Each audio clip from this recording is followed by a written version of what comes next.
Thank you, Chairman. First off, I want to say to God be the glory. I know the law department is coming up today. And one of my concerns is after I saw the story on Channel 7, where the city has spent over $1 billion given to private attorneys for cases that they know they can't win. That creates a hole within the city budget. Specifically, I want to talk about Mark Maxson.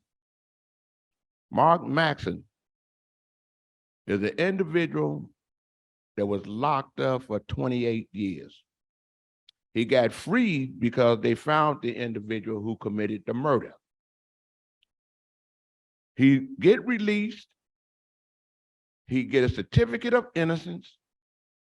The individual who committed the murder pleaded guilty, ended up getting 50 years. He wrote a letter to the family saying he was sorry. He wrote a letter to Mark Maxson saying that he was sorry for what he did. They videotaped his confession. But my thing is, and I think I've been speaking about this since 2016, when the chairman of the finance committee was just a member on the finance committee, and she asked the question, because y'all need to be aware of what's happening by y'all being the clients. These private law firms is not getting paid from the law department. They getting paid from, I guess, the full budget that y'all put together, and you're wondering where that money come from. Mark Maxson has, the lawyers, the two law firms have received close to $3.5 million. The law department has the common sense, in my opinion, as a lawyer, know full well this is a case that we can't win. But because two law firms, just two in that case, guarantee if you ask for a follow-up with that other law firm, it'll be 3.5 or close to $4 million. That's got nothing to do with you selling the suit. This last case I saw, and I'm glad that the alderman asked the question about his pension, the policeman's pension. The question should have been asked, how much money did those private law firms get? And you still had to pay that individual $27 million. I'm just saying, clean it up. It ain't the mayor's fault what's happening. It ain't your fault what's happening. Tell your law firm that y'all got, the law department, look at them cases, let y'all know what's happening so y'all can. Thank you, Mr. Bradley. Our last department with us today is the Department of Law. We've been joined by Corporation Counsel Mary Richardson Lowry and her team. I'm going to have a quick presentation by the Counsel Office of Financial Analysis, Dan Fristrom. After that, if Corp Counsel, if you would introduce the staff that you have in the well and also in the box, give a brief opening, and then we'll go into questions. Dan? All right, Dan Fristrom, COFA, with our last department, Department of Law. So Department of Law's FY24 budget is $46.43 million. That's roughly $786,000 more than FY23. Their FTEs remain level at 427. Of the funding, totaling approximately 80% is derived from the corporate fund. This represents a 13% increase compared to the revised FY23 budget. The personnel services category is set to grow by $878.4 thousand, representing a 2.12% increase. And the personnel expenses are on the, while the personnel expenses are on the rise, the contractual services are budgeted to decrease by $92,157. So if we break it down by fund, the corporate fund, as I mentioned, is a large majority It's roughly 80% of all funding. Historically, the Department of Law did have some grant money that there is none in FY24. The next slide, we have a breakdown of FTEs by fund, which again, corporate fund being a large chunk of that with 346 FTEs. Most of those additional FTEs to the corporate fund are being shifted to FTEs that historically came from grant money. And then if we break it down by category, you can see the increase in the personnel services and the decrease by 92,000 in contractual services for an overall increase of 1.72%. And that is it for COFA. Thank you, Dan. And before you all go, I just want to thank COFA for working with us in this budget hearing process. Wanted to just ultimately thank you all. I know you guys have a little more work to do as overall budget analysis, but the information that you all have provided us on each of the departments definitely has been helpful and informative so that we get a better understanding of where dollars are being spent, the funds and the like, as members have told us. We have not done that before, but again, I think it's been informative. So I just want to appreciate the work that both you, Janice and Dan has done in this process, even though I know you guys got a lot more work to do, but I just wanted to publicly thank you all for what you guys have done thus far. Corporation Counsel.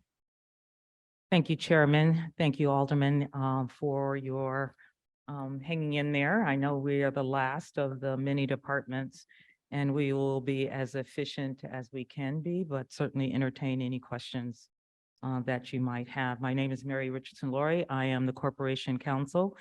I am joined today to my right by the Deputy of Administrative Services, Julie, and further to my right, Christian Kabanban is my press officer. So Christian Kabanban joined me from when I was in buildings and during my first stint in government, and I have the pleasure of having her join me again. And Julie Morgan has had a number of roles, but I am delighted to have her in leadership for purposes of administrative services. I am also joined in the commissioner's box by a series of deputies. Deputies, when I say your name or chief or assistant, I want you to stand, please. Thank you. So I'll begin with the managing deputy of Corporation Counsel, John Hendricks, on litigation. Andrew Warsick, Deputy Corporation Counsel, Constitution and Commercial Litigation. Carolyn Franzek, Deputy Corporation Counsel, Federal Civil Rights Litigation. Fiona Burke, Deputy Corporation Counsel, Aviation, Environment, and Regulatory Contracts. I'll say a little bit more about that in a moment. Kim Roberts, Deputy Corporation Counsel, Building and Licensing Enforcement. Jennifer Bagby, Deputy Corporation Counsel, Public Safety Reform. Cecily Porter Adams, Chief Labor Negotiator for the City of Chicago.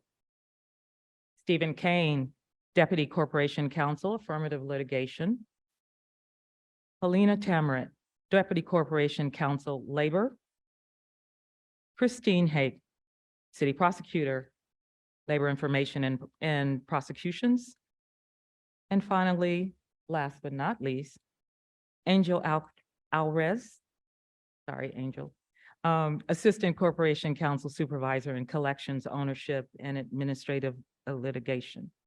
Oh, Shelley, are you present? Ah, there you are. Introducing Shelley. She's the Director of Attorney Recruitment and Professional Development and has been helping me as I reshape that area. And I thought it might be helpful to have her in the room. Given the lateness of the hour, I've provided an opening statement, which I'd like to introduce into the record without reading it in its entirety. But I will just say that from the beginning of my arrival in May, I began with not only doing assessment of the department, but also working with the alders and reintroduce you to the law department through what was affectionately characterized by one of the leaders of the Aldermanic Corps, Alderman Dallas 101s. Through that process, we try to walk through what the department does and how it does it and where we think areas that might add value for purposes of how you do your work.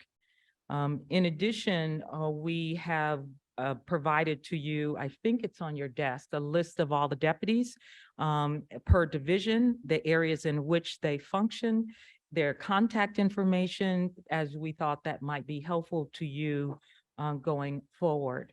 But let me go over the budget and some of the particulars relative to the budget, if you're okay with that, Chairman Irwin. I And do then- have one question. Yes. Where are the men? Oh, John doesn't count. Oh, okay. I'm just like, man, I was He like, was two trained guys to over count. there. Like, okay, three. Andrew. Okay, all doesn't right, count. okay. Angel doesn't count. We have to go five. You got, help us out. Okay, it's gonna be all right. Go ahead, man. I'm sorry. So, but this actually is an interesting observation, Chairman, because it is, and particularly in the legal field, as a rule, legal world is dominated by men. And then when you drill down from there, there are fewer women, and then you drill down from there, there are fewer women of color. And you might know, for the record, for the first time, I suspect in the Department of Law's experience, that we all have all women on the dais. That was intentional on my part. I hope it signals what we're going to try to accomplish in the coming year. But certainly women can and are effective in the legal field, and I wanted to make sure that they were properly represented in the commissioner's box. For the record, 72% of my deputies happen to be women.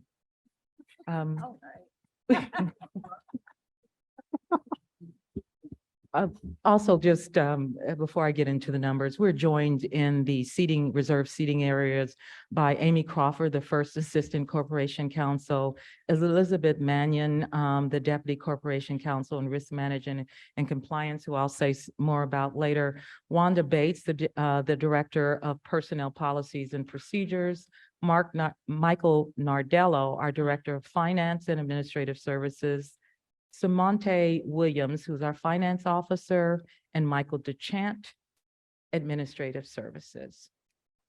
A few more men for you, Chairman. But to the budget.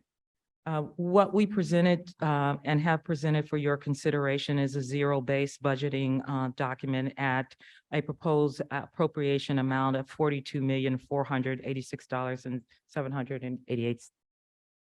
Anyway. It is an increase from last year at 4.5% of the total budget. But the reason for that increase is principally due to there being scheduled salary adjustments through the collective bargaining, as well as there's a 3% COLA that is going to be afforded deputies. You might not have known that. All of our staff, should it pass. ASME is our only union represented in my particular department, and they will follow on a separate track with scheduled adjustments as well. In the non-personnel area, we have decreases in the budget. It was a decrease noted for the record, is at 92,157. So what we attempted to do, alders, through our 140 accounts, 166 accounts, 130 accounts, 149 accounts, 157, 162, 169, is make adjustments so that through a zero-based balancing, so we didn't exceed the number overall in terms of the larger appropriation. In terms of an area of increase, even within that number, we do have an 81,000 increase in a single contract. That's our facilities operator contract. That vendor has not had an adjustment for 10 years. And so we have an slight increase within that vendor. That vendor is our facilities service vendor. They hire two minority companies in furtherance of that work. They do subpoenas and court filings, faxes, that kind of category of work. We also have one other area in which we have our expenditures associated with the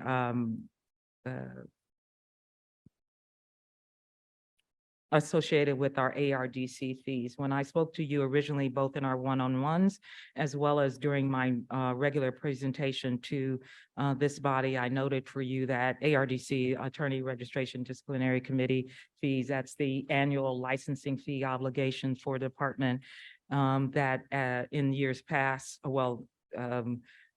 for many years, this has not been covered by the city. The OBM has agreed with me that it's the right, we will be covering that starting in 2024. We did that even with a zero-based balance budget approach, but those fees are now baked into the budget numbers that you have before you. And that number, it's a little over 100,000. But ultimately, it's going to help us both with retention and recruitment areas in which, frankly, the department has had more than a few challenges. We do have a decrease as well in the 143 account for court reporting. That work is a WBE provider. So we have a decrease of 50,000 for the 2024 year. But once we get past the 2024 year, we may see an uptick in that area as the court systems catch up and more work unfolds. Many of you are aware that in 2023, you approved a case management system for implementation. We anticipate the implementation of that system in Q1 of 2024. That system is important because it'll assist us with the requested analysis around CPD as well as other departments. It will help us to analyze our practices, instill best practices, and inform us through data trends and risk assessments. So we are in the formative stages of putting that system in place. Noting for the record, I know that some of you were interested in the timelines associated with it, but when I arrived, I wanted to do my own analysis, make sure we had a committee, make sure that we had the parties that are going to be utilizing it, which are members of the department, a part of that committee informing this system to ensure that it delivers the things that they need to be able to do their jobs. And I think we are well on our way to accomplishing that.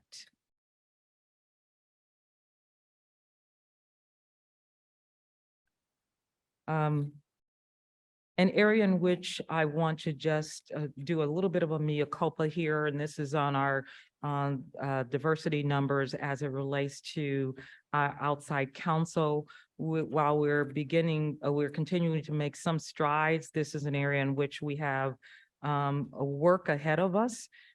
We have a number of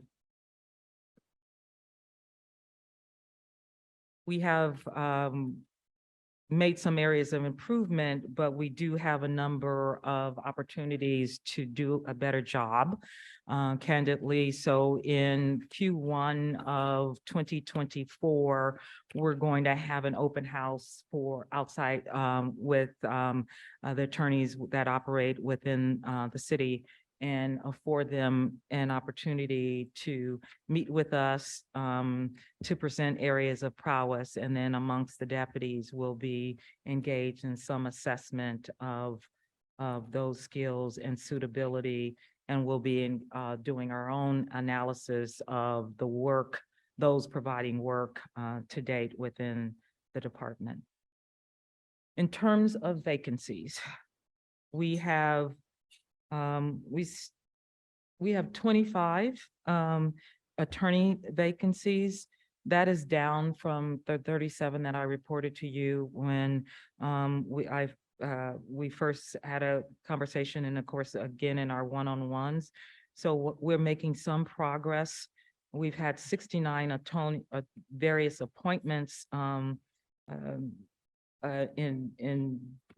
but we have had some challenges in our recruitment, but Shelley is going to speak in more detail about some of the things we're doing to make improvements in that area. Headcount for the department. Our headcount overall, we are at 338 staff, and of that, 240 attorneys. The demographics. The overall personnel is 64% white, 36% ethnically diverse, 53% women. The attorney count in DOL of the 240, 75% white, 25% ethnically diverse, 47% women. Attorney new hires demographics, 74% white, 26% ethnically diverse, 41% women. In the non-attorney category, where we've made the greatest strides on the inclusive standpoint, 8 out of the 12 non-attorney hires have been ethnically diverse for 67%. And within that within the non-attorney category, 80% of the non-attorneys in senior management, 80% are diverse, and 40% of that number are African-American men. We have begun to make some improvements in the pipeline area of the department through our summer law program, our non-summer clerk program. And I'm pleased to report we've had one such law clerk from that program, who happens to be an African-American woman, that we've hired in the department. We've learned some things over the summer. We intend to grow that department greatly, but I'm going to have Shelley Sandoval, our Director of Attorney Recruitment and Professional Development, speak more about that. And I'd like for her to opine on it now. Hi.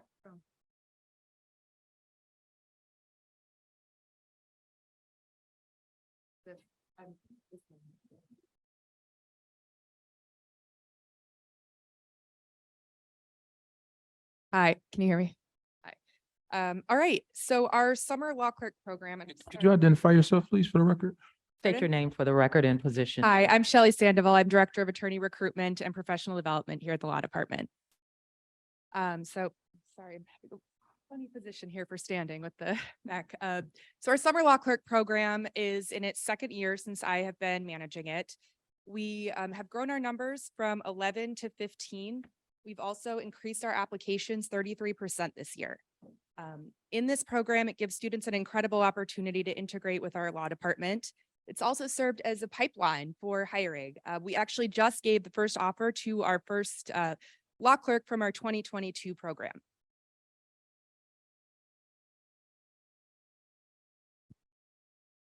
Got it? Okay. I'm going to have our Deputy of Administrative Services expound. Yes, and Alderman Julie Morgan, Deputy Corporation Counsel of Administrative Services. Our summer law clerk program, we went through a total revision in the 2022 class. So Shelley has been managing that, as she said, the past 2 years. For perspective, in the 2021 class, 20% of those participants were diverse. We have grown that number to 86% by 2023. We've also had a huge increase in terms of interest with our program. As Shelley mentioned, 33% increase in applications, but that actually totals more than 150 applications for both the 2022 year and the 2023 year. Thank you. And I also personally have started going out to do some of the recruiting on behalf of the department, as I will have a number of opportunities to build upon our inclusive numbers. And I plan to be intentional about that. Outside counsel spending for 2023. Thank you, Mr. Chairman. Hello, Director, Good Corp evening. Counsel Richardson. Good evening. I'm really happy that you're in this seat. I think that the mayor's appointment of you was an excellent one, and I'm looking forward to the changes that you're going to seek to make in the Corporation Council. And I wanted you to know that I said this to you before, but I wanted to say it again publicly. I wanted to first thank you and your staff for what I call the Law Department 101. I think it was a great way to start off a new term, and the feedback that I've received from my colleagues has been very positive, and I think that it has started to create more synergy and connection between the people, the lawyers in the Department of Law and this body. So I wanted to thank you for that. First question I have, I know that a lot of this was in place before you were appointed. So you may be taking the department in a different direction, but we have heard from a number of residents, some who come here to speak publicly, concerned about the amount of money we spend on outside counsel for wrongful conviction cases that, a person might have a certificate of innocence. And I know every case is different, but if you could maybe speak to what your thought process is in terms of hiring outside counsel for cases like this. Thank you, Chairman, for the question. It's several-fold. First, many of these cases are 10 to 30 years old. And but that doesn't mean we cannot and should not address them. So we must, it will, in some instances, it will engender payout. We do have some work to do with respect to the notion of certificates of innocence. Certificate of innocence doesn't always mean adjudicated innocent. And so there's some opportunity for us to do a better job of educating the public on that matter. We have a finite number of lawyers within the department. It does mean that due to conflicts or the need for additional technical resources, or to supplement our staff, we have to go to outside counsel to achieve that objective. And so while I think there are areas of the department in which we have to be more thoughtful about the need for outside counsel, we certainly, the need won't be eliminated in its entirety. But I'm going to take a fresh perspective and look thoughtfully along with the deputies on how and where we spend all those outside counsel dollars. I'm doing a wholesale chart of every outside counsel dollar spent, where the categories in which it's spent, and asking and answering a simple question about a value add, about whether or not going forward, that's an ideal use for the resources that we have. So I pledge that to you with in terms of a 2024 initiative. And then I might, if you will, I will invite one of the deputies to comment further, but I think you have a follow-up question you would. Whether or not you would be amenable to receiving specific information on specific, people come to us and ask us about a certain case, right? I see. Would you be amenable to having that information provided to you so that your department could look into it? So while I am always amenable to having discussions, we do have to be careful about how we talk about ongoing litigation and negotiations for settlement. One of the things that people may be less privy to is that what happens when we have a public discussion in a way that is associated with ongoing litigation, we may end up inadvertently waiving certain protections under the attorney-client work product doctrine. But for each of the aldermen here, I am happy to have an individual conversation with you with respect to specific matters, generally speaking, as long as am I on a No, you're fine. buzzer? You're fine. You're fine. As long as everyone understands, we do have some restrictions in terms of what we can say and do, but I am happy to have those discussions. I also want to, if I can, Alderman and Chairman, just note when one of the opportunities that we have to have a really robust discussion is in the briefing sessions through the Committee on Finance. In those briefing, and particularly the closed components of those briefing sessions, we're able to get into certain information because you are arriving and operating within your fiduciary responsibilities, as are we, and subject to certain confidentiality provisions, as are we. So I would also encourage aldermen and women to make sure you are fully participant in those sessions, as they tend to, we're going to grow how we deliver the information, and hopefully it will be more informative for you going forward. Thank you, Mr. Chairman. I have just two more questions. Thank you. Moving into the Finance Committee role, I've had an opportunity to look at a lot of these settlements now. And I was wondering if you could speak to the pipeline, what the pipeline might look like for these wrongful convictions, the torts cases, the federal civil rights cases. How deep is the rabbit hole? The rabbit hole exists. Okay. The depth of it varies depending on the subject matter area. But I'm going to have John Hendricks, the Managing Deputy of Litigation, opine. John, what say you? State your name and Yes, title. John Hendricks, Managing Deputy Corporation Counsel over litigation. Alderwoman Chair Dowell, thanks for the question, and I appreciate your interest in the area. The reverse conviction cases present an unusual challenge. The number of those cases in the pipeline is substantial. I can say that, they're sort of divided into those cases where an individual officer has historically been associated and other cases. But I can say, for example, in 2023, we have resolved, I think, 6 of those cases. I think there are literally currently on the docket roughly 200 plus cases. Those will not all be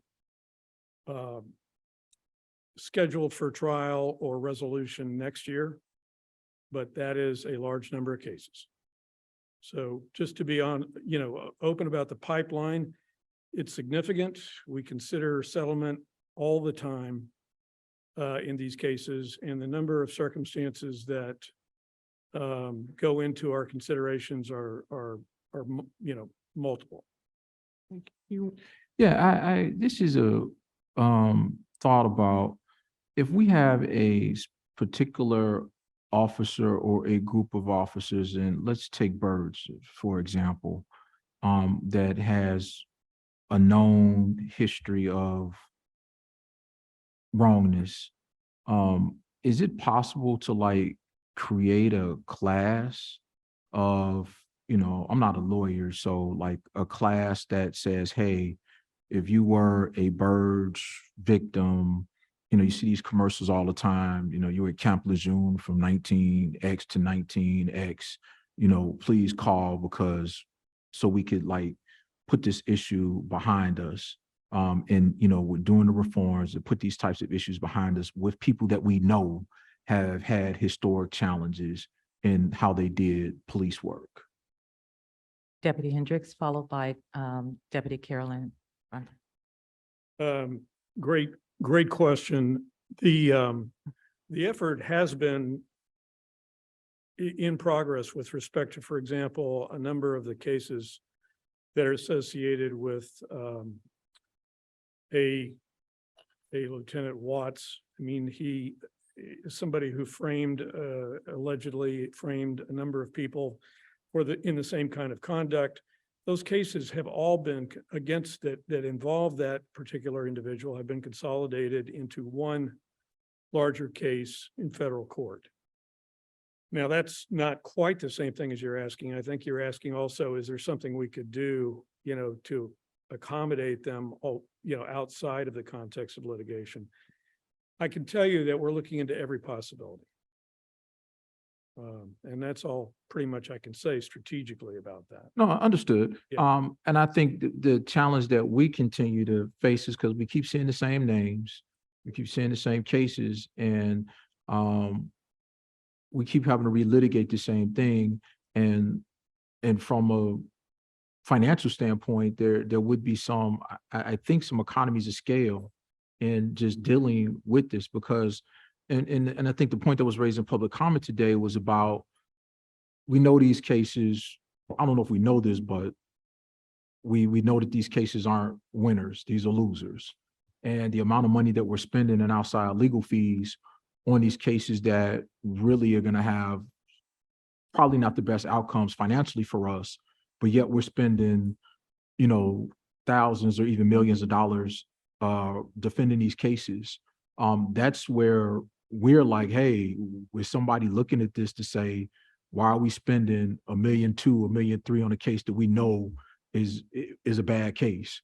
So I think that's where we believe a disconnect exists in understanding, like, hey, this is a loser. Let's get this off of our books and off of our docket and move on. Chairman, I think there's also an opportunity, as you're speaking, when Chairman Dowell and I initially talked and with our one-on-ones, a 102 might be associated with settlements, might be associated with what that means. When we come to you with numbers, that number is actually negotiated down. We're in the process now of engaging consolidation of a number of cases where we can. But there is a legal process that all of that has to go through.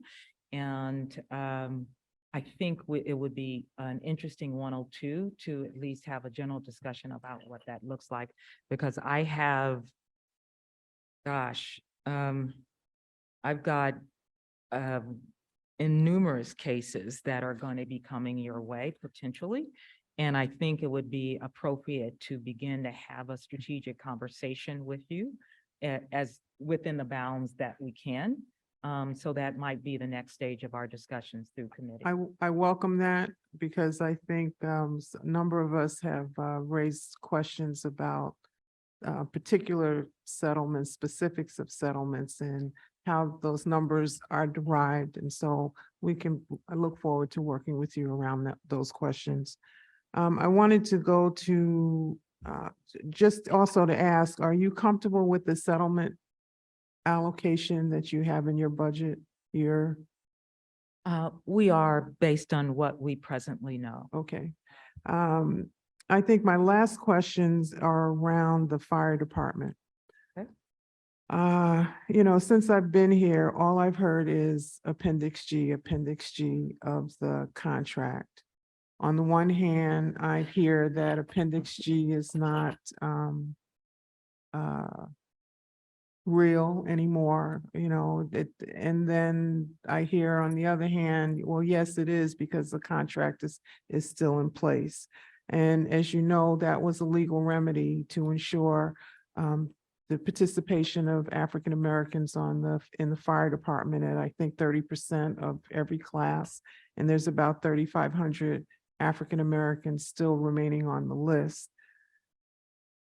I'm asking you to take a fresh look at this issue so we can break through whatever this logjam is. If it involves, changes that need to be made in a contract or in the HR department or in the fire department, we need to do that, because we're losing the opportunity to put African American men and women on the police, it's on the fire department. So how are you thinking about that? I have Deputy Helena Tamrat here, as well as, she doesn't talk about that, as well as Cecily Porter Adams, who's our Chief Labor Negotiator. I want her to just opine on particularly on the appendix. Thank you, Mary. Thank you, Alderman. Good afternoon. My name is Cecily Porter Adams, City's Chief Labor Negotiator. The best way I can answer that question, or at least part of your question, as it relates to Appendix G in the contract.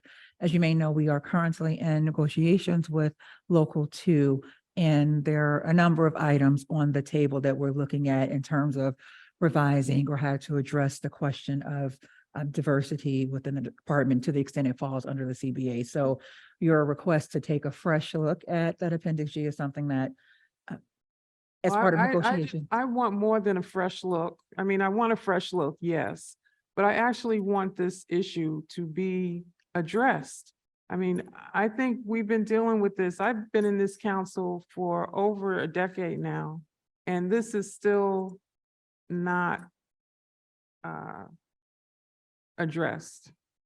And so I'm trying to see a way forward that's going to result in real progress, real addition of African Americans on the fire department. Chairman Dowell, it'd be my That's- pleasure to take a closer look at that issue. I'm happy to sit with my deputy and see what we can do to address and move the dime. To your point, when I was here during my first stint in government, it was a subject. And it's unfortunate that I return and it's a subject.